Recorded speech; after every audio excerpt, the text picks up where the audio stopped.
નિશુ ક્યાં આવ્યા છે આપણે? મારી ક્રિકેટની છે ને કીટ લેવા. યસ.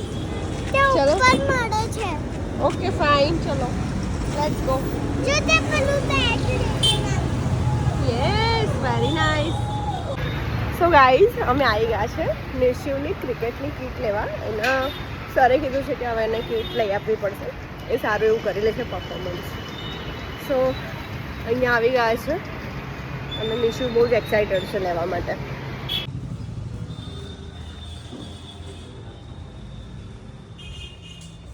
મારી બેટ બી લેવી. Nishu, are you excited? ના થોડું ભારી છે. સીઝનનું ભારી જ આવે. બેટિંગ કર, બેટિંગ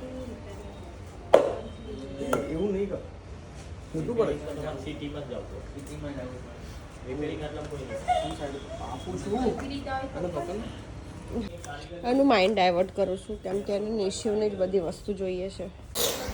હા, નિશુભાઈને બેટ લેવા કરતાં શૂઝ સ્પેક્સમાં વધારે ઇન્ટરેસ્ટ છે અને એ ભાઈ જઈ રહ્યા છે, જોઈ રહ્યા છે શું શું નવું મળી જાય. કંઈક નવું મળે તો લઈ લઉં. એનું ધ્યાન એટલું બધું બીજી બધી જગ્યાઓમાં હોય છે ને ઘૂસેલું કે મને આ લઈ લઉં તે લઈ લઉં.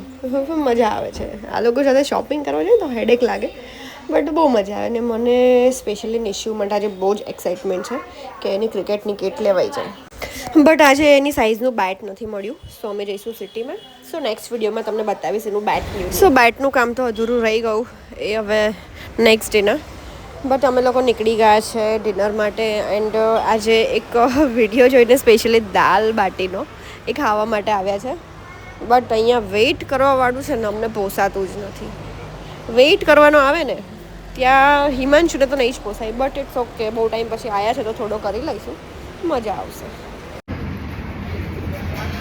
મને પણ કંટાળો આવે છે. દાલ બાટી ખાવી છે તડકાવાળી, બહુ જ કંટાળો આવે છે વેઇટ કરવાનો. પેલા બંને જણ મારા માટે ફ્લાવર્સ લાગ્યા છે. એ લોકોને એવું કે મમ્માને ફ્લાવર્સ લઈને આપો એમ. દેન નિશુ એન્ડ રિશાન બંને મારા માટે ગયા છે ફ્લાવર લેવા માટે. ભલે એના ડેડી તો મને નહીં આપે રોઝ ડેને, બટ મારા કિડ્સ મને એવરી ડે નાના નાના ફ્લાવર્સ લાવીને આવશે અને મારા માથામાં લગાવશે, હેરમાં મસ્ત ડેકોરેશન કરશે. અને એ મને બહુ જ ગમે છે કે મારા બોયઝ તો મને ખુશી આપી દે છે રોઝ ડેની. અને એટલું પ્રેમથી બોલશે કે મમ્મા તારા માટે હું ફ્લાવર લાવ્યો છે. એ ટાઈમે હું ગુસ્સામાં હોઉં તો પણ હું શાંત થઈ જાઉં છું. બહુ મજા આવે છે મને. સો ફાઇનલી દાલ બાટી આવી ગઈ છે અને કિડ્સ બહુ જ એક્સાઇટેડ છે કેમ કે એમના માટે તો આ કંઈક નવું જ છે. બહુ રેરલી ખાઈએ છીએ દાલ બાટી અમે લોકો. અને આ બંને જણ વર્ગી પડ્યા છે સ્પૂન લઈને. જો બધા જ લોકો અમને જોઈ રહ્યા હતા ત્યાં કે આ બંને છોકરાઓ કેવા છે. ને અમને મોઢા પર બે જણ એવું કીધું કે તમે કઈ રીતે હેન્ડલ કરો છો. મને એટલું સારું ફીલ થયું. બહુ ટાઈમ લાગ્યો યાર, વેઇટ કરવો પડશે. મને કંટાળો આવે.